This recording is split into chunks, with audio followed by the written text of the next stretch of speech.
जैसा प्रभु चाहते हैं हुए वही जो राम रची राखा। तो जैसा उन्होंने चाहा है उससे संपूर्ण वही है। अब हमें सेवा दी है कि प्रभु हम राम दरबार बना रहे हैं। पत्थर भी कभी कभी बोलते हैं कि मैं इसमें क्या बनूंगा, तो हमारे दादाजी को यही आभास था कि ये बहुत विलक्षण पत्थर है, लेकिन जैसे ही राम जी का बुलावा आया तो वो सेवा में चले गए। कृष्ण लला ने भी बोला कि आप हमारे लिए, पाकिस्तान के लिए कृष्ण भगवान राधा जी बनाए, तो हम उनकी सेवा में भी लगे। देखिए ये बेजान से दिखने वाले पत्थर, ये आपको दिखा रहा हूँ, ये पत्थर दिख रहे हैं आपको, ये बेजान से दिखने वाले पत्थर यहाँ जो मौजूद हैं, ये कुछ पल में किसी की श्रद्धा का केंद्र हो जाएंगे। ये कुछ पल में ये पत्थर ऐसा आकार और रूप ले लेंगे कि ये लोगों के दुख दर्द में काम आने लग जाएंगे। लोग इनके पास अपनी फरियाद लेके पहुँचने लग जाएंगे और ये बेजान पत्थर, इसमें जान आ चुकी होगी और ये लोगों की फरियाद और दुआएं पूरी कर रहा होगा। मैं आपको यहाँ दिखाता हूँ, ये जो पत्थर आप देख सकते हैं, ये पत्थर जो है इस पे क्या बनाया जा रहा है अभी कोई अंदाज़ा नहीं लगाया जा सकता, लेकिन ये पत्थर इस तरीके से तराशा जाने वाला है कि ये खूबसूरत किनका रूप लेने वाली है? राधा रानी। ये राधा रानी का रूप लेने वाली है और इसकी तैयारी शुरू हो चुकी है। नाम क्या है आपका? रिंकू शर्मा। रिंकू शर्मा। शर्मा जी कितने पढ़े लिखे हो ये और बता दो? 6 ईयर। और कितने साल से कर रहे हो? 32 साल। 32 साल से कर रहे हैं, मात्र 6 क्लास पास हैं, पर इनको पता है कि इस पत्थर के कौन से हिस्से और कौन से सिरे पे चोट मारनी है जो ये रूप ले लेगा राधा रानी बने रानी का। आज मैं आपको यहाँ क्यों लेके आया हूँ, उसके पीछे विशेष मकसद है। आप देख सकते हैं ये वर्कशॉप है और ये वर्कशॉप है पांडे मूर्ति भंडार की। इस पांडे मूर्ति भंडार ने भगवान रामलला की सफ़ेद पत्थर पे वो प्रतिमा उकेरी थी जो अब राम मंदिर में स्थापित की जाएगी। 3 लोगों को प्रतिमा बनाने के लिए बोला गया था रामलला की। उनमें से एक साउथ की जो प्रतिमा थी काले पत्थर की, वो रामलला स्थापित हुए। बाकी सफ़ेद रंग का जो पत्थर था जयपुर से जो गई थी प्रतिमा, वो प्रतिमा वहाँ पे स्थापित अब होगी। उसके साथ साथ जयपुर के लिए फिर एक बार सौभाग्य की बात है कि जयपुर को मौका मिल रहा है राम दरबार स्थापित करने का। राम मंदिर के पहले फ्लोर पे साथ साथ 19 और प्रतिमाएं राम लला के दरबार में इसी जयपुर से, इसी वर्कशॉप से अयोध्या जाने वाली हैं। और मेरे साथ में एक बार फिर मौजूद हैं प्रशांत पांडे। प्रशांत जी, पिछली बार तो मन भारी होके रह गया सिर्फ जयपुर का और आपका हमारा, इस बार की क्या स्थिति है? आप सभी को जय सिया राम। जैसा प्रभु चाहते हैं हुए वही जो राम रची राखा। तो जैसा उन्होंने चाहा है उससे संपूर्ण वही है।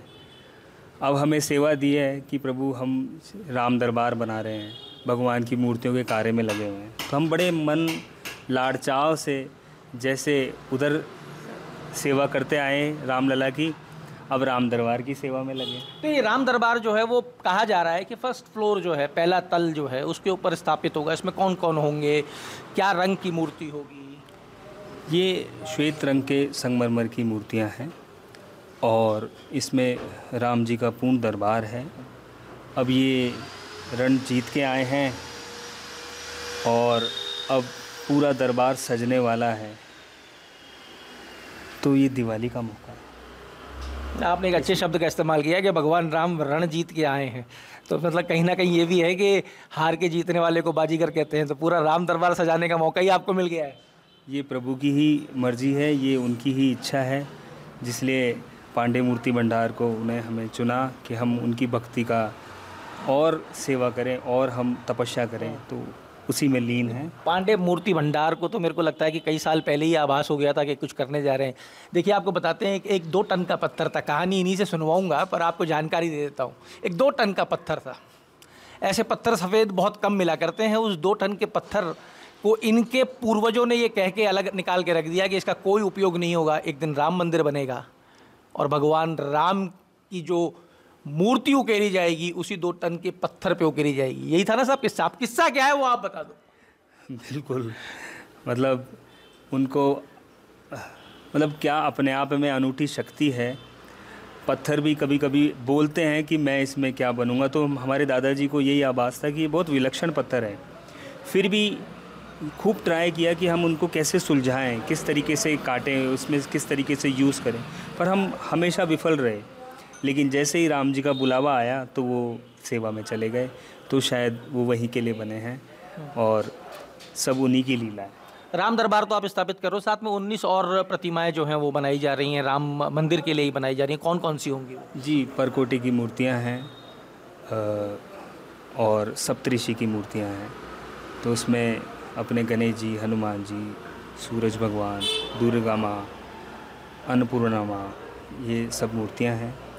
और ऋषि मुनियाँ हैं, जैसे अपने निषाद राज, शबरी माँ, वशिष्ठ, वाल्मीकि, विश्वामित्र, ये सब होंगे। बिल्कुल। चलिए, ये क्या बना रहे हैं ये तो बता दीजिए। ये हम ब्लैक कृष्णा बना रहे हैं, और आप जिस समय पे आए हैं तो आपको जान के बड़ी खुशी होगी कि ये कृष्णा पाकिस्तान हैदराबाद के लिए हम बना रहे हैं। क्या बात है। हम पाकिस्तान कराची की पहले लगा चुके, अब कृष्ण लला ने भी बोला कि आप हमारे लिए पाकिस्तान के लिए कृष्ण भगवान राधा जी बनाए, तो हम उनकी सेवा में भी लगे हैं। देखिए, बातचीत की शुरुआत हुई थी होए वही जो राम रच रखा करने आया था मैं। अयोध्या में जो मूर्तियां लगेंगी उनकी खबर, लेकिन आपको दे रहा हूं खबर कि पाकिस्तान के हैदराबाद में कृष्ण लला काले रंग के पत्थर में स्थापित होने जा रहे हैं। हाँ, राधा कृष्ण, और वो भी पांडे मूर्ति भंडार से ही जा रहे हैं। देखिए, बड़े बड़े ब्रिज बनाए जाते हैं, बड़े बड़े पुल बनाए जाते हैं, बड़े बड़े इंजीनियर्स को मौका मिलता है, क्वालिफिकेशन देखी जाती है, लेकिन इस मूर्ति भंडार और इसकी वर्कशॉप में आके ये आभास होता है कि आपका एक्सपीरियंस ही सब कुछ है। और जब परमात्मा आपको चुन लेता है खुद का स्वरूप गढ़ने के लिए, तो आपकी पढ़ाई, आपकी लिखाई सब छोटी हो जाती है और हाथ ऐसे ही चलता है छेनी के ऊपर, और ये आकार लेती चली जाती है, क्योंकि यहाँ पे कोई साधारण मूर्ति नहीं, किसी की आस्था का केंद्र गढ़ा जा रहा है।